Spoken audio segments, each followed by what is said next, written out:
So a polar vortex has come down from St. Nick, I guess. The worst weather we've had in 30 years. They've shut down all the roads, they've shut down the highways, the airport. So now the Southerners can't get their milk sandwiches anymore. So yeah, I was born in Georgia, but sometimes I feel like I don't belong here. I don't have a clue what's up with the milk and bread thing. I got nothing. What I do know is there's gonna be a lot of people out on the roads and they're gonna wreck their cars, and unfortunately, they're gonna have to stay there. Told us to stay off of the roads and to stay at home. Not me.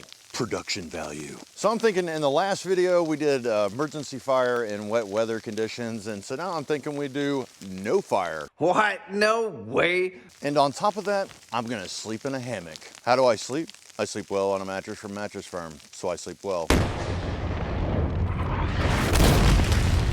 So people don't believe me when I say that I sleep better in a hammock. And I get it because, you know, when you first start out hammock camping, there's kind of a science to it. And a lot of people, they just don't have the experience. They don't know how to hang the hammock properly. And if they're gonna sleep in the cold, they just don't know how to outfit it so they're not cold. The truth is, I actually sleep better in my hammock in the winter, and I can actually stay warmer, and I don't have to carry all the bulk that everybody else carries. I guess the very first thing we got to do is we've got to set up our tarp because it is sleeting instead of snowing. Another video another video idea that I had was camping out in a snowstorm in your vehicle, because a lot of people are having to do that right now. You know, the reality of the situation is that the power is probably going to go out again, and I'm just going to have to be doing what I'm doing right now. And don't get me wrong, I don't have to. I'm choosing to stay out here. The family's we got heaters inside the house, and we have a wood stove and all that stuff. I'm just choosing to do it because, well, I enjoy this kind of weather. And don't get me wrong, living in it is a whole nother thing. When I lived up north for a couple years, you know, I got my fair share of having to shovel snow. Dang, I got sleet in my eyeball. That sucks. Ow. You know, at least this time, I get to use my filming umbrella. You know, one of the things that I was about to say is I love how quiet it gets when everybody has to stay at home and the roads are closed. And then a bunch of RTVs, UTVs, and four-wheelers came up the road. Of course, if I wasn't doing this for y'all, I would be doing the same thing. Now I can get my stuff out of this sleet. Everything's just nasty, soaking wet. Stick that camouflage in there. And I can put the rest of the stakes in there too. Always stay neat. And now the kids are all outside playing in the snow. They sound happy. All right, so we got the hammock put up. Oh yeah, it's a good lay. 27 degrees right now, and there's water all over. As soon as the ice hits the tarp, it just starts running down the sides. That's kind of weird. Whatever. But y'all are waiting on the tips and tricks for hammock camping, so yeah, I should get to that. All right, first things first, we gotta put our sleeping bag together. Might as well move this stuff inside. So I've got the MMS, here's the bivvy for it. Inside of this bag, I've got the patrol bag, and I also have a poncho liner in here, or a whoopee, and I'm gonna show you what I do with that here in a minute. That's nice to have something to kneel down on, you know? Keep your knees dry. So what I do is I just kind of use my hammock as like a table, because I've got to assemble my MMS. And the very first thing I got to do is I've got to get the bivvy rolled out. Nice place to work. Now, one thing that's really cool about my hammock is it has 2 layers. Let's see if I can show you all that. There's 2 layers in the hammock, and so I can slide a pad in between those 2 layers inside the hammock. To be honest, I don't really like that. You're like always rolling off of it, and I mean, it's not really doing the job that it's supposed to do. So instead what I do is I take my pad and I stick it inside of the bivvy itself, just like I would do if I was on the ground.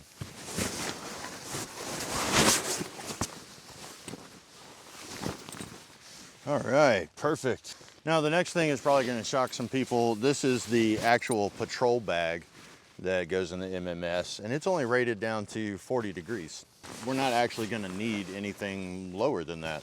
So the beauty of this bag is it literally just snaps in.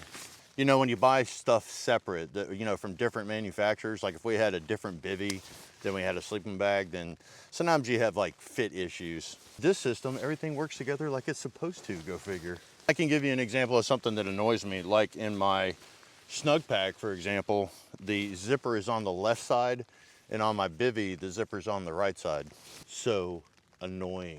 And another thing too, like people tend to get the coldest rated gear when they go to do this stuff, and then they get inside of their bag and they start sweating. And that's not what you want to do. You want to avoid sweat at all costs. Another way that you can get condensation into the bag is by literally putting your face inside of the bag and breathing. It's really tempting at first because you can feel your warm breath heating up the bag. But if you have something like a Gore-Tex bivvy on the outside, well, it's not going to breathe as well as they tell you it's going to breathe. It is going to trap some of that moisture, and your feet will start sweating, they'll get wet, and then your feet get cold, and that's no bueno. All right, so now this portion of it is done. Now we can move on to our poncho liner. Let's stick that right there for a second. All right, so one of the things that I want to address before we go any further is the pad itself. So a lot of people say that laying on a pad in a hammock is uncomfortable, and that's usually because they're laying in the hammock kind of like a banana. If you lay in a hammock like a banana, then it's going to put pressure on your shoulders, and that's not good for your back. Ideally, you want to hang the hammock so that when you actually lay in it, you can shift your body from the center line and you'll be laying flat. When you're laying flat, that's conducive for actually having a mat. And one thing I love about being in my hammock is because the pad or the mat is inside of the bivvy itself, I never slide off of it no matter how I turn in my bag. Now, to add another layer of protection, because really it's the air that's going to get you. A lot of people get cold butt syndrome when they're in a hammock, and you can prevent that, and I'm going to show you how. The first modification that I did to the system was I cut the mat to actually fit in the bivvy because it's in the shape of a mummy. The second modification that I did is just this shock cord, which I have attached to a Prusik so it'll be adjustable. And then I just attached these Wazoo carabiners, and I'm going to show you how I hooked the Wooby up to this. Now, before everybody goes and starts typing in the comment section, no, I do not want to carry a big, bulky, expensive underquilt. I've had this poncho liner forever, and the thing is, it's the principle of creating a microclimate. This right here is going to ensure, while it hangs underneath me, that there's some dead space in between me and the ground and the air. And it's really convection that's going to get you. It's the wind that's blowing across you. And so if you can block the wind, you're that much further ahead. So all I've done is I have tied the strings together and I've made a loop, and that allows me to attach it to these carabiners really fast. That's the center tab on the Wooby. And then I just go to the outside tab and go to one side. Then I go to the other loop and I just attach it right there. Now this side of the Wooby is fully attached to the hammock itself. There's the outside one. Here's the inside one. There we go. Now we can just wrap that around there. Now the only thing that's loose is this right here, but I've got another solution right here in my pocket. Y'all have seen this. This is my underquilt protector. I've used it, you know, in the fall and the spring. And what it's gonna do when we put it on is it's gonna pull this up a little bit and just give us one more layer of protection. And like I said, all of this is adjustable. And this thing is so lightweight, it's not bulky, it doesn't take up any room in my pack. The combination of these two is a quarter the weight and bulk of an actual underquilt. Okay, I went ahead and hooked that up to the other side, and now you can see, I mean, that looks just like a regular underquilt. And see how inside of there, now it's got that Wooby bunched up in there. So now I have a guaranteed pad in between the protector and the hammock itself. And if we come on the inside here, you'll notice, I mean, check this out. I have 1 layer, 2 layers, 3 layers, 4 layers. That's 4 layers of protection that I have underneath my bivvy and my sleeping bag, and then also my mat. And that is a serious savings in bulk and weight, and I'll take that as a win any day. All right, now I can check this out. That's what I'm talking about. Nice and comfortable. Now, somebody else is going to bring up the fact that, why do you have your tarp up so high? Well, really it's because I don't want to bring it down and not have any room to work. And if it gets really bad, sure, I can pull it down even further, and I can even make it where the sides of this are touching the sides of the hammock right here as well. And that creates another airspace, another microclimate right on top of me. The only time where I felt like this system wasn't enough for me, it was 19 degrees below zero. So what I did was I took that survival blanket, the grabber blanket, the military survival blanket, and I pulled it over on top of me, and that's how I made it through the night. And honestly, with this many layers of protection underneath me, I don't feel the wind anyway. I mean, it has to be really cold and extremely windy for me to feel the effects of that. Man, all these RTVs are pissing me off. I can't film. I can't film. So now all we gotta do is we gotta wait for nightfall so we can go to sleep and test it out. After all, it is a polar vortex. Now that the sleet has stopped, I went ahead and removed the tarp just so that you could see. Here's a super easy way so that you can get into your hammocks without having to mess around with your sleeping bag.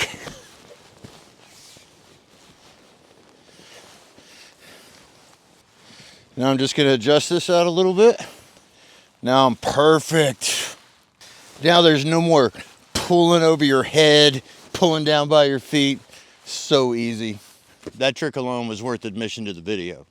Oh, my tarp is froze. Oh, no.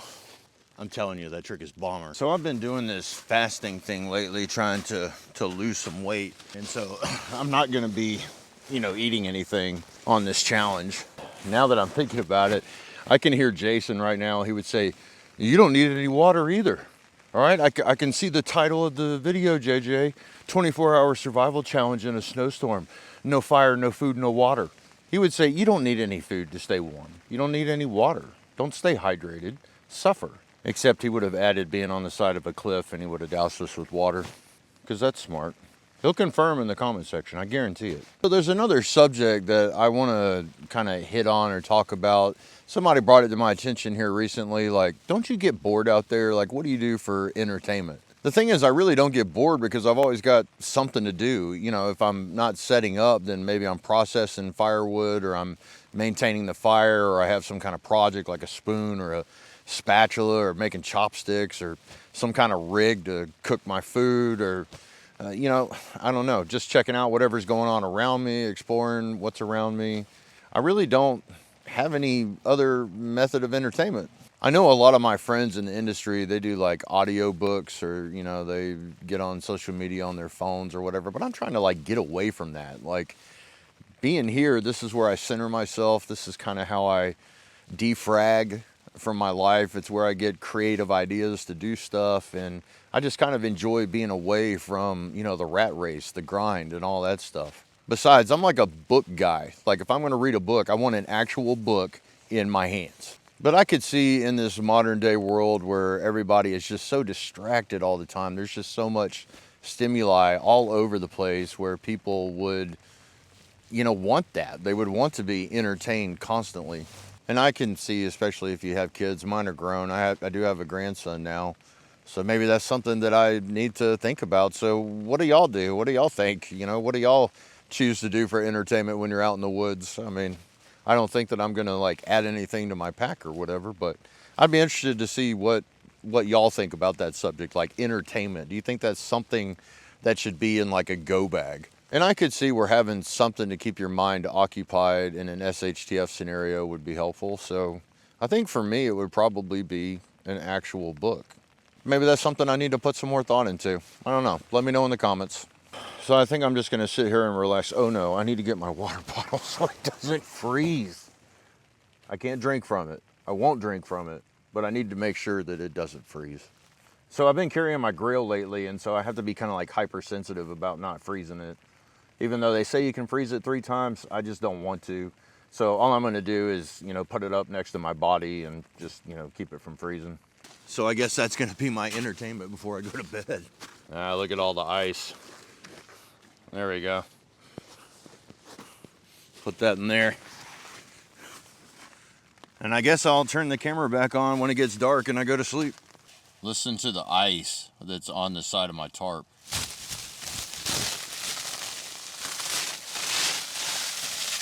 Just a big sheet of ice. It's all frozen over. Alright guys, I'm snug as a bug in a rug. It's dark. And it's time for me to go to bed. I went ahead and changed out my second base layers and put on my other socks. And I'm just laying here, and honestly, I feel like I could go to sleep right now. So unless something happens in the middle of the night for me to turn the camera back on, I'll see y'all in the morning. Come on. Oh my God. That is so bright. Well, I just got woken up to a weird phone call from my wife. Apparently there's a poltergeist. So the power is on in the kitchen, but it's not in the bedrooms or the hallway or the den. And apparently the power is like on a rheostat where it's, you know, fading. It's like dim and then it gets bright and then it gets dim.